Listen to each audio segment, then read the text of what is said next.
네, 녹화 시작하겠습니다.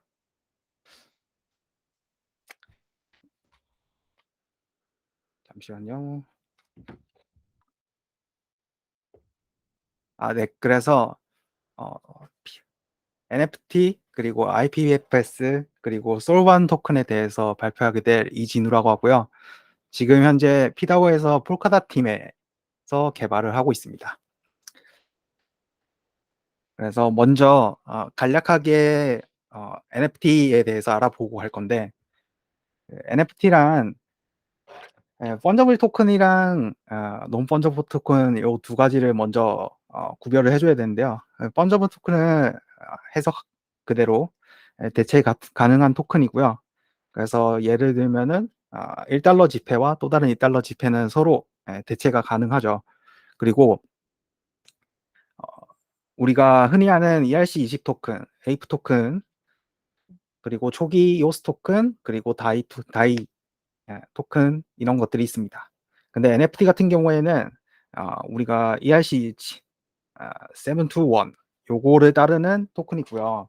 그래서 뒤에서 설명하겠지만 어떠한 특성 때문에 서로 대체가 불가능한 그런 특성을 가지고 있습니다. 그래서 예를 들면은 뭐 BAYC나 크립토펑크나 이런 것들이 있겠죠. 그래서 어떻게 대체 불가능한 속성을 지니는가를 살펴보게 되면은 컨트랙트 어드레스랑 그리고 토큰 아이디를 통해서 대체 불가능한 속성을 갖게 되는데요. 우리가 흔히 아는 ERC20 토큰 같은 경우에는 그 토큰 아이디가 따로 지정되어 있진 않죠. 그러다 보니까 어, 서로 대체가 가능한데 NFT 같은 경우에는 토큰 아이디가 존재함으로써 어, 서로 대체가 불가능한 특성을 지닙니다. 그러면 당연하게도 컨트랙트 어드레스 같은 경우에는 CA라고 앞으로 부르겠습니다. CA가 유일성을 보장받아야 되는데 이게 이더리움 상에서는 적어도 다른 체인도 마찬가지겠지만 이게 해시값을 통해서 유일성을 보장을 받기 때문에 대체 불가능한 대체 불가능한 속성을 지닌다고 할 수 있겠습니다. 그래서 이더리움에서는 이 컨트랙트 어드레스가 어떻게 계산이 되냐면 RIP 인코딩, 시리얼라이징을 해주고요. 그 다음에 캐치학 256이라는 그 해시 알고리즘으로 해싱을 해준 다음에 그 다음에 주소가 만들어집니다. 근데 참고로 폴카닷은 여기다가 솔트 그리고 스마트 컨트랙트 경우에 말씀드리는 겁니다. 솔트랑 스마트 컨트랙트 코드 해시 그리고 샌더를 베이스로 해서 계산합니다. 역시나 시리얼라이징 과정을 거치고요. 그 다음에 해싱을 해서 컨트랙트 어드레스가 생성이 됩니다. 그리고 토큰 아이디는 보통 1이나 0부터 체인마다 좀 다른데 1이나 0부터 시작하는 정수고요. 역시나 중복이 안 되기 때문에 유일성을 보장받을 수 있습니다. 그래서 NFT를 표준화한 것이 ERC71인데요. 그래서 그거 외에도 익스텐션들이 여러 가지가 있는데 베이스가 되는 코드는 ERC71이고요. 그리고 메타데이터에 대한 것들도 있고 이뉴머러블은 뭐 토탈 서플라이나 인덱스, 오너와 같은 것들을 조금 다뤄줍니다. 그리고 토큰 리시버 같은 경우에는 컨트랙트에서 예를 들면은 토큰을 전송받고 싶어 할 수도 있잖아요. 그러니까 아까 말했던 컨트랙트 어드레스가 아닌 EOA에서 토큰을 주고받는 건 상관없는데 예를 들면은 뭐 거래소나 뭐 지갑이다 그런 컨트랙트가 있을 때 컨트랙트에서 토큰을 전송받을 경우 이 부분이 반드시 구현이 되어 있어야지 전송을 받을 수가 있습니다. 그리고 ERC165 같은 경우에는 표준 인터페이스 테스트 함수 호출 가능한지 검사하는 기능입니다. 그래서 인터페이스가 구현되어 있냐 안 돼 있냐 이런 것들을 검사하는 그런 코드라고 보시면 될 것 같습니다. 그래서 간략하게 ERC71 인터페이스를 살펴보면 조회 같은 경우에는 다음과 같이 밸런스랑 오너를 확인하는 걸 볼 수가 있고요. 그래서 밸런스 오브 같은 경우에는 어드레스를 파라미터로 받고 그리고 토큰이 몇 개 있는지를 현재 잔고를 리턴을 해줍니다. 그리고 오너 오브 같은 경우에는 토큰 아이디를 파라미터로 받고 반대로 어드레스를 리턴을 해줍니다. 그리고 토큰 트랜스퍼 관련은 조금 더 나중에 깊게 살펴볼 예정인데요. 그래서 총 세 가지가 있습니다. 그래서 Safe Transfer From 같은 경우에는 두 가지로 지금 오버로딩이 되어 있는데, 차이는 뭐냐면 데이터를 같이 보내는 경우가 있고 아닌 경우가 있어서 그 두 개에 대해서 파라미터 개수가 다르고요. 나머지는 다 똑같다고 보시면 될 것 같습니다. 그리고 Transfer From 같은 경우에는 그 요 세이프가 들어가는 것과 아닌 것의 차이는, 그 세이프 같은 경우에는 그 컨트랙트가 받는 건지 아니면 EOA가 받는 건지, 그러니까 일반 계정이 받는 건지 컨트랙트 계정이 받는 건지 두 개 차이에 따라서 나뉘는데요. 세이프 같은 경우에는 이게 컨트랙트의 경우에 아까 말씀드렸다시피 토큰 리시버 관련된 그 부분이 반드시 구현되어 있어야지 전송이 될 수가 있습니다. 그리고 어프로벌 관련인데요. 이 부분은 approve랑 set approval for all, 그리고 get approved, 그리고 is approved for all. 요 하나씩 살펴보면은 approve 같은 경우에는 지금 파라미터를 보게 되면은 어드레스와 그리고 토큰 아이디가 파라미터로 있죠. 그러니까 요 해당되는 그 어드레스 approved라고 돼 있는데 파라미터에 요 토큰 아이디에 대해서, 이 토큰 아이디에 대해서 전송 권한 이런 것들을 해당 어드레스에 승인을 해주는 함수라고 보면 되겠습니다. 그래서 요거는 하나씩이고요. 그리고 set approval for 같은 경우에는 요 모든, 위에서는 개별이었다면 내가 지금 현재 가지고 있는 토큰 모두 NFT 토큰 모두를 전송 권한을 위임하는 걸 생각해 보시면 될 것 같습니다. 그리고 get approved는 내가 지금 이 토큰 아이디에 대해서 권한이 있는지를 확인해 보는 함수고요. 그리고 is approved, 죄송해요. get approved 같은 경우에는 토큰 아이디에 대해서 그 승인 권한을 가지고 있는 어드레스를 반환해 주고요. 그리고 is approved for 같은 경우에는 내가 지금 요 토큰 죄송해요. 그 오너가 가지고 있는 토큰 모두에 대해서 지금 현재 내가 해당되는 오퍼레이터에 대한 해당되는 어드레스가 그 전송 권한을 가지고 있는지를 반환해주는 함수입니다. 그리고 이벤트 같은 경우에는 트랜스퍼랑 어프로벌이랑 어프로브 for 요 세 가지가 있는데요. 이벤트 같은 경우에는 그 리턴 값이 없는 함수라고 보시면 되는데, 그 일종의 로그입니다. 이더리움에서는 일종의 로그고, 블룸 필터 약간 이야기가 세긴 하지만 블룸 필터 같은 걸로 이벤트가 일어나는지 안 일어나는지 이런 것들을 블록 헤더에 조회를 해볼 수가 있는데요. 그래서 아까 말씀드렸던 safe transfer from이나 뭐 transfer from 같은 함수가 실행됐을 때 이것들이 이벤트가 발생하면서 저희가 뭐 예를 들면 web3.js나 아니면 edos.js로 저희가 subscribe를 해가지고 이벤트를 구독해서 그때마다 뭔가 인터랙션을 할 수가 있습니다. 역시나 마찬가지로 아까 말씀드렸던 approve 관련된 함수들이 발생할 때마다 이벤트도 같이 발생해서 조회를 해볼 수 있고요. 밑에 거는 아까 말씀드렸다시피 모든 자기가 가진 토큰에 대해서, 모든 토큰에 대해서 권한을 위임해 줄 때 나타나는 이벤트라고 보시면 될 것 같습니다. 그래서 ERC721 코드를 좀 살펴볼 건데요. 그래서 주로 트랜스퍼 관련된 부분을 살펴보려고 합니다. 왜냐하면 이 부분을 나중에 SBT 구현할 때 자세하게 살펴봐야 되기 때문에.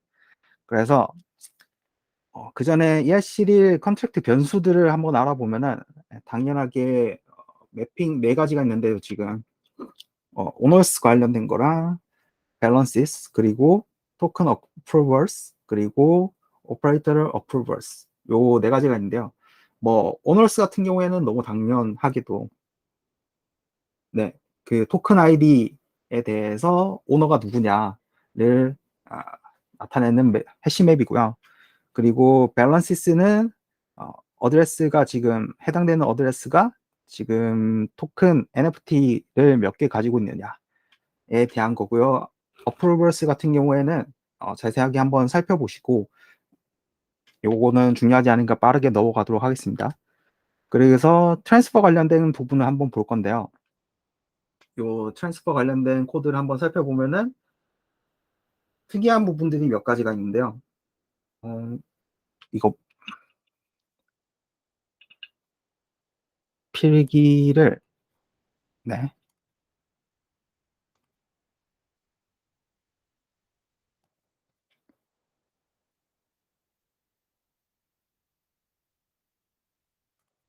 필기가 잘 안 되네요. 그래서 그냥 설명으로 하겠습니다. 음, 그래서 트랜스퍼 같은 경우에는 몇 가지 특이한 부분이 있는데요. 여기서 보게 되면은 토큰 아이디의 오너가 from과 같냐 이 부분을 require로 확인시켜 주고요. 아니면은 이 조건문을 만족하지 않을 경우에는 리버트가 되고요. 그리고 제로 어드레스로 보내는 것도 역시나 막아놨습니다. 그래서 NFT를 제로 어드레스로 보내게 되면은 그 토큰을 번하는 거랑 똑같은 효과기 때문에 막아놨고요. 그리고 이 부분을 좀 자세하게 보셔야 되는데 여기 before token transfer 이 부분을 나중에 솔반 토큰 구현할 때 이 부분을 바꿔줘서 구현을 하게 될 겁니다. 그래서 뭐 밑에 거는 한번 읽어보시면 되고요. 그리고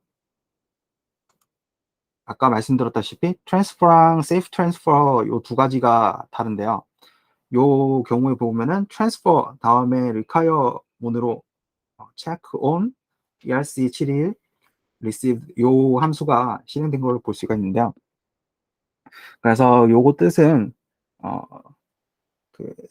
ERC71 리시버가 지금 현재 정확히 말하면 ERC71 received 요게 인터페이스가 구현이 되어 있느냐 안 되어 있느냐를 체크하는 함수라고 보시면 될 것 같습니다. 아까 말씀드렸다시피 뭐 지갑 컨트랙트나 보통 뭐 NFT 거래소 컨트랙트나 이런 데다가 보낼 때 해당 거래소 컨트랙트가 요 함수를 구현해 놓지 않으면은 저희가 NFT를 전송을 할 수가 없는 거죠. 근데 문제는 파일 크기가 보통 크잖아요. 우리가 NFT라고 하면은 보통 생각했을 때 그 아까 봤듯이 뭐 원숭이 그림이나 아니면은 뭐 3D 복셀 아트일 수도 있는데 이 경우에는 파일 크기가 너무 크니까 체인에 올리기엔 너무 비효율적인 거죠. 그럼 뭐 가스비도 엄청나게 많이 들 거고 블록 크기 자체보다 블록이 저장할 수 있는 크기보다 더 초과를 할 수도 있는 거고요. 그래서 이미지 파일을 바로 체인에다 올리는 것보다는 파일을 어떤 다른 곳에 저장하고 그리고 그 파일이 저장된 URI에 대한 정보를 포함한 메타데이터를 또 어떤 곳에 저장을 합니다. 그래서 그 메타데이터의 URI를 우리는 체인에다가 올리는 거죠. 그래서 뒤에서 살펴보겠지만 저기 set token URI 같은 경우에 저 파라미터로 지금 토큰 URI를 받는 걸 볼 수가 있어요. 그래서 그 메타데이터의 형식은 뭐 거래소마다 다 다르겠지만 ERC71 그쪽에서도 뭔가 정해놓은 스탠다드 비슷한 게 있는데 일단 오픈C의 스탠다드 메타데이터 스탠다드를 가져왔는데요. 그래서 보시면은 디스크립션이랑 뭐 익스터널 URI는 보통 뭐 외부 그냥 URI고요. 중요하진 않고 중요한 거는 이제 이미지 URI 이미지 URI가 어디 저장되어 있는지 여기 어, 적혀 있는 부분이 중요하고요. 그리고 네임은 보통 오픈시에서 그 노출이 될 때 그 네임을 생각하시면 될 것 같습니다. 그래서 ERC7의 URI 스토리지를 보게 되면은 이제 토큰 URI라고 해가지고 이 부분 보면은 토큰 URI가 또 저장되는 매핑이 있거든요. 그래서 거기서 매핑해서 가져와서 토큰 URI 여기다가 넣고 이렇게 하신다고 보시면 될 것 같고요. 그리고 그래서 아까 말씀드렸던 그 파일을 어떤 곳에 저장한다고 했잖아요. 그리고 그 파일이 저장된 URI에 대한 정보를 포함한 또 메타데이터도 어떤 곳에 저장한다고 돼 있는데, 물론 뭐 중앙화된 서버나 뭐 DB를 사용해도 됩니다만, 아, 스토리지를 사용해도 됩니다만, 보통 NFT 쪽에서는 IPFS라는 걸 사용하는 편이에요. 그래서 이 IPFS는 뭐냐면, 뭐 아마존 S3처럼 뭐 중앙화가 되어 있진 않고요. P2P 네트워크를 활용해서 어, 얘네들을 분산 저장하는 스토리지라고 생각하시면 될 것 같습니다.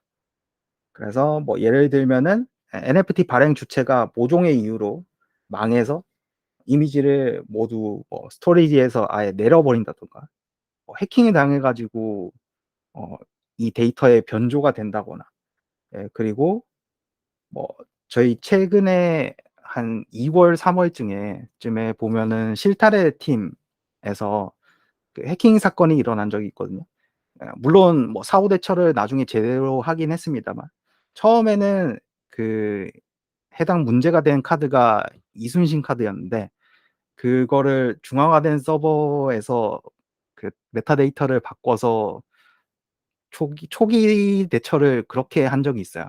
근데 잘 생각해 보면은 뭐 이게 탈중앙화가 되어 있다라고 보기는 어렵죠. 그래서 분산 스토리지인 IPFS가 NFT와 궁합이 잘 맞다고 할 수 있습니다. 그래서 제 2장은 이제 IPFS를 다룰 건데, 어, 뭐 풀어 설명하면은 Interplanetary File System이에요. 그래서 뭐 범지구적 파일 시스템이라는 거창한 그런 네임을 가지고 있는데, 핵심 컨셉은 뭐 다른 것 같습니다. 파일 자체가 해시 값이고요. 이게 곧 어드레스가 되기도 합니다. 그래서 데이터를 조각내는데, 이 조각낸 데이터를 블록이라고 해요. 그래서 이 조각낸 블록을 분산 해시 테이블이란 걸 이용해서 여러 컴퓨터, 보통 말하는 P2P니까 노드겠죠. 여러 노드에 나눠서 저장하고, 그리고 파일을 불러올 때는 해시 테이블의 키값을 통해서 가져와서 하나로 합쳐서 불러온다고 생각하면 될 것 같습니다. 그래서 뭐 이게 장단점이 있는데요. 그거는 뒤에서 한번 살펴보고요. 그래서 첫 번째로는 특징을 한번 살펴보면 컨텐트 어드레싱이에요. 그래서 아까 말씀드렸다시피 파일의 해시 값을 식별자로 활용합니다. 그래서 CID라고 부르는데, 그 컨텐츠 아이덴티파이어예요. 그래서 요 해시 함수는 뭐 secure hash algorithm 256 요거를 사용하는데, 우리 어, 블록체인에서도 종종 사용되는 알고리즘이라고 생각하면 되고요. 그리고 두 번째는 temporal resistance인데, 얘는 뭐냐면 위변조가 불가능한 저항성이 있는 특성을 가지고 있습니다. 그래서 모든 컨텐츠는 일단 체크섬으로 무결성이 확인되고요. 그리고 뒤에서 설명하겠지만 요 IPFS는 머클 DAG를 사용을 하는데, 그래서 이 머클 루트라는 게 있거든요. 그래서 우리가 다 파일을 다 합쳤을 때 그 머클 루트가 되는 건데, 이 블록이 하나라도 변조되거나 위조될 경우에는 이 머클 루트 값이 해시 값이기 때문에 엄청나게 많이 바뀌죠. 그래서 그 해시 알고리즘의 특성 때문에 해시 값이 엄청나게 변하기 때문에 IPFS에서 요 데이터가 위조되거나 변조됐을 때 감지를 할 수가 있습니다. 그리고 당연하게도 3번은 디듀플리케이션인데요. 1번하고도 그 연관이 있는 게, 당연히 같은 컨텐츠는 같은 해시 값을 가지기 때문에 중복이 안 됩니다. 물론 뭐 해시 충돌이 일어날 수 있는데요. 그거를 애초에 IPFS에서 막아둔 것 같아요. 그리고 머클 DAG는 머클 머클 트리랑 비슷한데요. 조금 다른 점이 있다고 하면은 트리 구조가 아니라 그래프고요. 그래서 Directed Acyclic Graph인데, 이 경우에는 그 우리 보통 사용하는 Git이랑 비슷하다고 생각하시면 돼요. 그래서 여러 브랜치로 나눠질 수 있지만 한 방향을 향해서 이동하고 있고요. 방향을 가지고요. 그래서 이걸 통해서 컨텐트 링킹 또는 버전 관리, 그래서 이 버전 관리를 통해서 백업도 가능한 특성을 가지고 있습니다. 그래서 뭐 예를 들어서 노드를 공격을 해가지고 특정 노드를 공격해서 이 블록이 날아갔다고 하더라도 요 다른데 백업이 되어 있기 때문에 다시 파일을 살려낼 수 있는 거고요. 그래서 뭐 대략적으로 그림을 가져와 봤는데요. IPFS에서 보면은 뭐 예를 들면은 맨 위에 있는 요 메뉴에 있는 거를 하나의 파일이라고 볼게요. 그래서 이렇게 여러 가지 블록으로 나눠서 다른 노드에 저장을 하는 건데요. 그래서 예를 들면은 요 파일을 일단 시리얼라이즈 로 데이터가 있을 거잖아요. 그래서 로 데이터를 이렇게 잘게 블록으로 나눕니다. 그리고 요 블록을 해싱을 한 다음에요. 아까 말씀드렸다시피 SHA256을 사용해서 해시 함수 사용해서 해시 값을 얻고요. 그리고 요 해시 값을 다 합쳐가지고 다시 그것의 해시 값을 얻은 게 요거라고 보시면 됩니다. 그래서 아까 말씀드렸다시피 요 머클 DAG라는 건 뭐냐면 여기 지금 이것과는 조금 다른데요. 결국에 맨 위에 있는 머클 루트로 가기 위해서는 각각의 블록의 해시 값을 다시 합쳐서 다시 해시 값을 얻는 이 방식으로 진행된다고 보시면 될 것 같아요. 요뿐만 아니라 뭐 예를 들어서 폴더다라고 하시면은 폴더 안에 뭐 파일이 10개다라고 하면은 그 파일 10개에 대한 해시 값을 다 합쳐서 다시 해시 값을 얻어서 머클 루트가 만들어지는 거라고 보시면 될 것 같아요. 그래서 이런 식으로 분산형으로 데이터를 저장할 수 있다. 그 단위가 되는 게 블록이다라고 이해하시면 될 것 같아요. 그래서 IPFS에서 예를 들어서 아까 업로드한 거는 대충 알겠는데 뭐 블록 쪽에서 저장하고 그런 건 알겠는데 다시 가져오려면 어떤 과정을 거치느냐를 한번 살펴보면요. 세 가지 단계가 있는데요. 그리고 쿼리, 익스체인지, 베리파이 요 세 가지 단계가 있습니다. 그래서 하나씩 살펴보면 쿼리 같은 경우에는 파일 블록들이 어느 피어들에 있는지 그리고 피어 위치가 해당되는 위치가 어딘지 라우팅이죠. 그래서 요 두 가지를 쿼리를 해서 가져온 다음에 그 다음에 피어하고 연결해서 P2P를 통해서 내가 원하는 파일 블록 리스트를 넘겨주면은 그 해당되는 블록들을 이렇게 가져옵니다.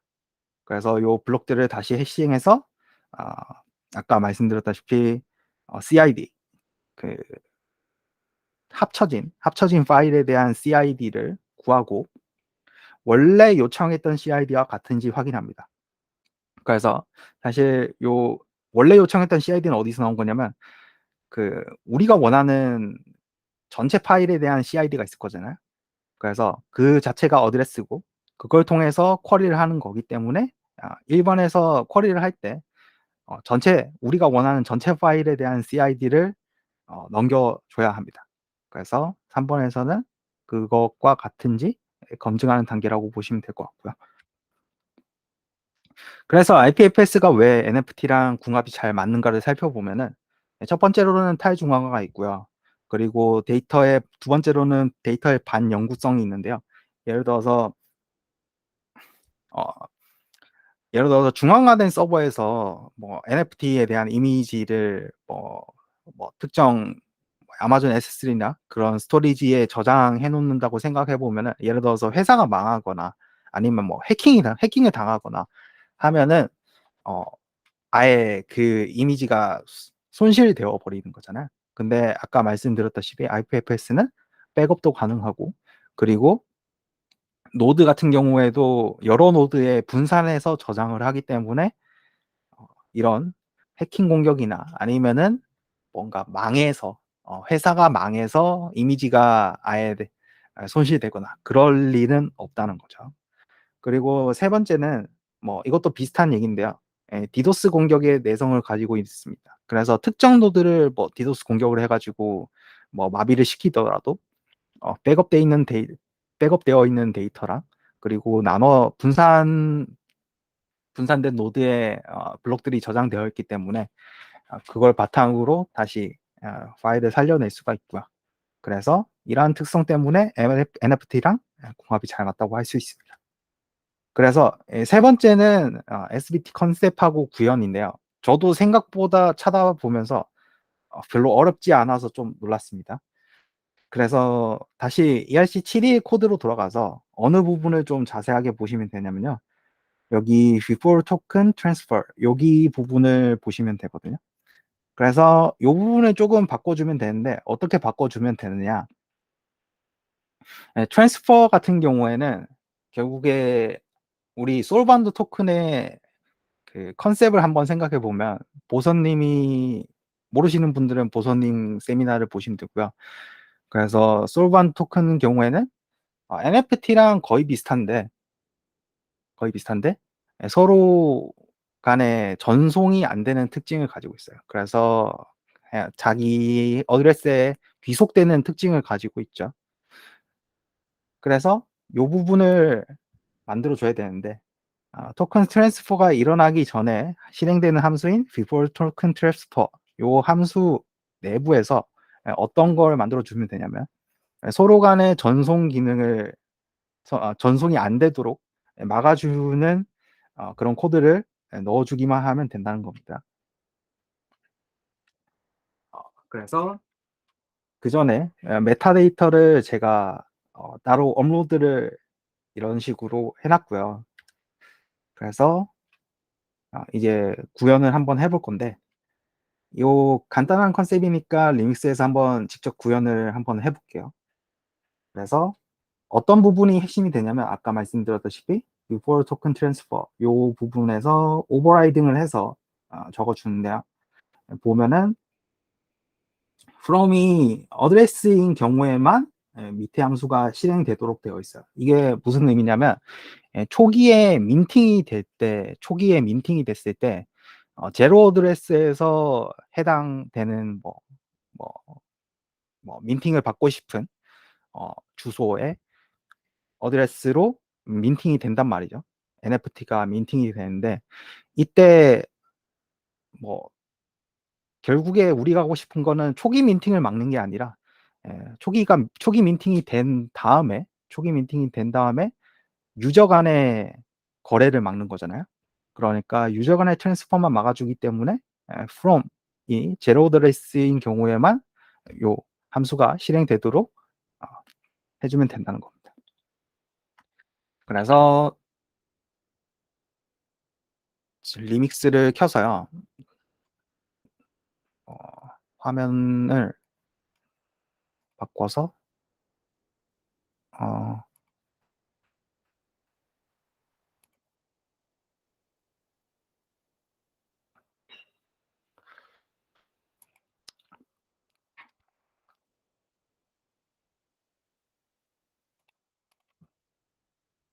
화면이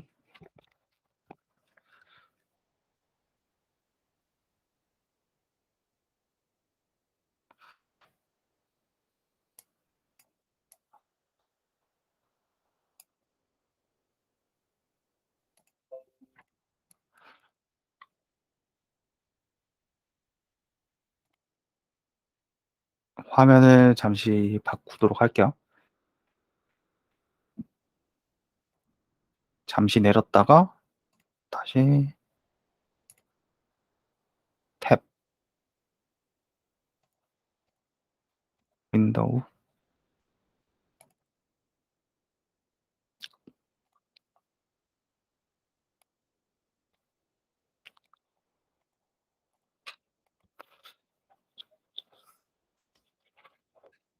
그래서 이렇게 한번 코드를 짤 수가 있는데요. 그래서 마이토큰이라는 컨트랙트를 구현을 하는데 이때 ERC721 그리고 오너블 그리고 ERC721 URI 스토리지 요 세 가지를 상속받아서 만들 겁니다. 그렇게 만드는데 여기 카운터 같은 경우에는 안전하게 카운팅을 하기 위해서 제가 가져왔고요. 전부 다 오픈 제플린에서 가져왔다고 보시면 될 것 같아요. 그래서 이 오픈 제플린은 뭐 하는 곳이냐면 그 ERC7이나 ERC20이나 이런 것들 표준화된 코드들을 전부 다 모아둔 곳이라고 생각하면 될 것 같습니다. 그래서 여기서 임포트를 시켜서 하면 되고요. 그래서 코드는 대략 이런 식으로 짜놨는데 뭐 중요한 것만 볼게요. 그래서 요 부분 after token transfer는 지금 오버라이드를 해놨는데 사실 어, 부모 컨트랙트, 여기선 클래스 컨트랙트 비슷한 개념이라고 보시면 되고요. 거기 있는 함수를 그대로 실행시켰고요. 바뀐 건 없습니다. 그리고 토큰 URI나 요 번 같은 경우에도 요 URI 스토리지 관련된 요 부분을 지금 상속을 받았기 때문에 제가 일단 이렇게 해놓은 거고요. 별 바뀐 거는 역시나 없습니다. 그리고 중요한 부분이 이제 Safe Mint with Token URI인데요. 이 부분을 제가 직접 구현을 했는데 보게 되면은 요 두 부분인데요. Safe Mint with Token URI랑 Before Token Transfer. 아까 말씀드렸다시피 제로 어드레스에서 그냥 트랜스퍼만 허용하면 되고요. 나머지는 다 허용하지 않으면은 솔브한 토큰이 되는 겁니다. 그리고 Safe Mint with Token URI 같은 경우에는 지금 토큰 아이디 같은 경우에는 뭐 아까 카운터 이용해서 이렇게 하나 늘려주고 그리고 Safe Mint 이렇게 진행시켜주고요. 그 다음에 Safe Mint 함수 실행을 시켜주고 그 다음에 Set Token URI는 제가 직접 제가 직접 토큰 URI를 이렇게 파라미터로 넣어주기 위해서 이렇게 구현을 했습니다.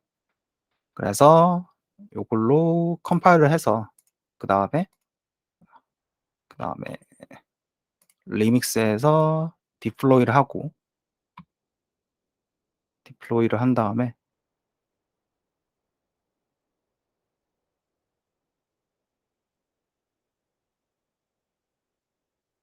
조금 시간이 걸리죠.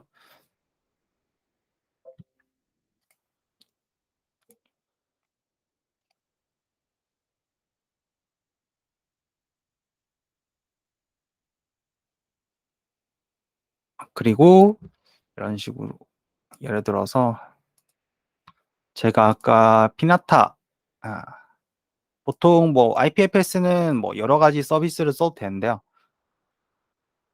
근데 보통 쓰는 게 피나타를 많이 쓰기 때문에 피나타를 한번 잘 나오네요. 그래서 요 피나타에다가 제가 메타데이터를 저장을 해놨고요. 그리고 요 이미지도 역시나 IPFS에 저장된 요 주소를 가지고 오고 있죠. 어드레스를 가지고 있는데 그거는 어디 있느냐? 요 저희 피다오 PNG 파일을 사용을 했어요. 그래서 IPFS가 장단점이 있는데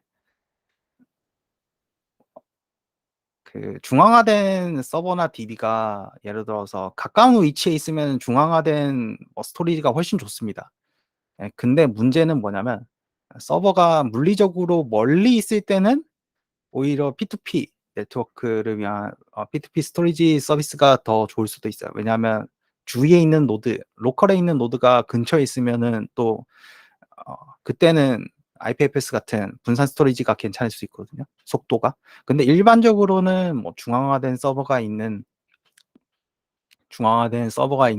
그런 서비스에서 파일을 가져오는 게 훨씬 빠릅니다. 지금 보시면 알겠지만 엄청 느리잖아요. 그래서 뭐 보통 뭐 우리가 알고 있는 이런 HTTPS를 통해서도 게이트웨이를 제공하고 있고요.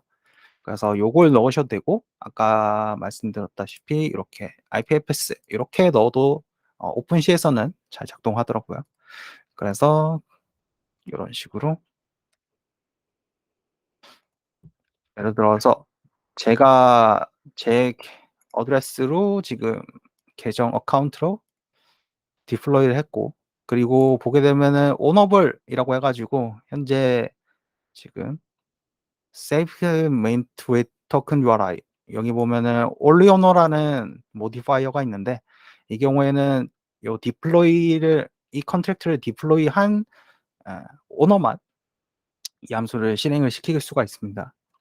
그래서 저만 할 수 있기 때문에 이 계정으로 이 해당 어카운트로 함수를 콜하면 되고요. 그리고 그냥 다른 하나의 요 주소로 한번 민팅을 한번 해보도록 하겠습니다. 여기 요 주소로 민팅을 하고, 그리고 요것의 메타데이터 같은 경우에는 토큰 URI를 게이트웨이로 해도 되고 IPFS로 해도 되는데, 이렇게 넣어서 트랜잭션을 만들어주면, 여기가 아니라 safe trans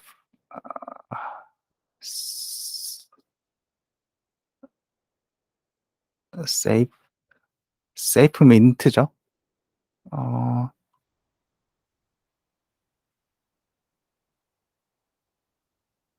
여기 맞죠?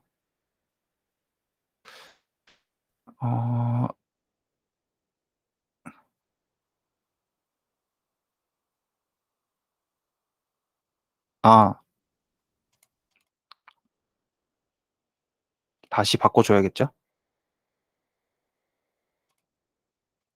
다시 바꿔줘서 원래 오너 계정으로 다시 트랜잭션을 발생시키면 되는 거죠. 아까는 제가 어카운트를 바꾸면서 바꿨습니다. 어카운트 주소가 바뀌었었으니까. 그래서 이렇게 트랜잭션이 일어나고, 그래서 나중에 오픈시에서 이런 식으로 확인을 해보시면 됩니다. 지금 뭐 여기 아마 하나 뜨게 될 텐데요. 그래서 오픈C에 가서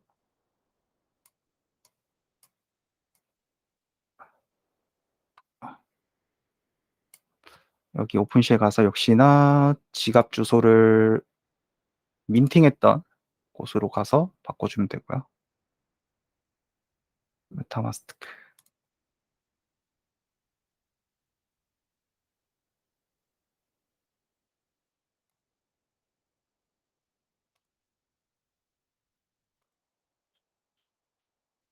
이런 식으로 민팅이 잘 된 것을 볼 수가 있죠. 그래서 아까 설명드렸던 요 피다우 소울 네임에 해당되는 메타데이터에서 네임에 해당되는 피다우 소울 같은 경우에 여기 설명이 되어 있고요. 이렇게. 그리고 이미지는 여기서 가져왔는데, 이미지도 역시나 제가 여기 저장돼 있는 여기서 가져왔습니다. 그래서 요게 CID가 되는 거예요. 여기 요 해시 값이 요 CID가 되는 거고, 그거 자체가 지금 주소가 되고 있죠. 주소가 되고 있고. 그래서 이렇게 민팅이 잘 된 것을 확인해 볼 수가 있습니다. 민팅이 잘 된 것을 확인해 볼 수 있고, 이제 다시 한번 그걸 한번 해봐야겠죠. 전송이 되는지 안 되는지를 한번 해봐야겠죠. 그래서 트랜스퍼를 해서 아까 어디서 해볼까요? 오너 주소를 하나 복사해서 다시 오너로 한번 보내볼까요? 그래서 인팅한 주소가 아니라 다시 오너 주소로 전송을 한번 해보도록 하겠습니다. 그러면은 아마 여기 에러 메시지가 미리 뜬 것 같은데요. 보게 되면은 아까 저희가 구현한 요 코드 때문에 여기 보면은 before token transfer에서 제로 어드레스에서 전송하는 게 아니면은 전부 다 지금 함수 실행이 안 되게 막아놨죠. 그렇기 때문에 결과적으로 트랜스퍼가 일어나지 않습니다. 그래서 이런 식으로 실행이 안 되는 거 역시나 볼 수가 있고요. 그래서 이것으로 NFT랑 IPFS, 솔브한 토큰 구현에 대해서 세미나를 마치도록 하겠습니다. 혹시 질문 있으시면은 질문 주시면 좋을 것 같아요. 저 질문이 하나 있는데, 네네네. 뭐, 1000개 아니면 10,000개 이런 식으로 컨셉은 비슷한데 다 막 배경 다르고 막 이런 이미지들을 박아서 민팅을 해주잖아요. 네, 그렇죠. 그러면 그거를 IPFS에 올릴 때 네. 그 1000개를 올리고 그걸 민팅하는 게 프로그래미티컬리 좀 쉽게 어떻게 할 수 있나요? 아, 청계랑 그런 거요. 그거 아마 제가 클레이튼이랑 좀 달라서 지금 헷갈리는데 요런 게 있습니다. 어, 베이스 URI라는 함수가 있어요. 그 ERC71에 보면은. 그래서 베이스 URI라는 요 앞에 언더바가 있으니까 언더스코어가 있으니까 내부적으로 쓰이는 함수고요. 요거를 설정해 주면 되는 걸로 알고 있거든요. 그래서 뭐 정확하게 기억은 안 나는데 요 베이스 URI를 뭐 set 베이스 URI였나? 아무튼 베이스 URI를 설정해 주면 이런 식으로 되고요. 뭐 예를 들면은 그 값이 예를 들어서 뭐 베이스 URI가 지금 그냥 수도 코드로 쓰는 거예요. 네.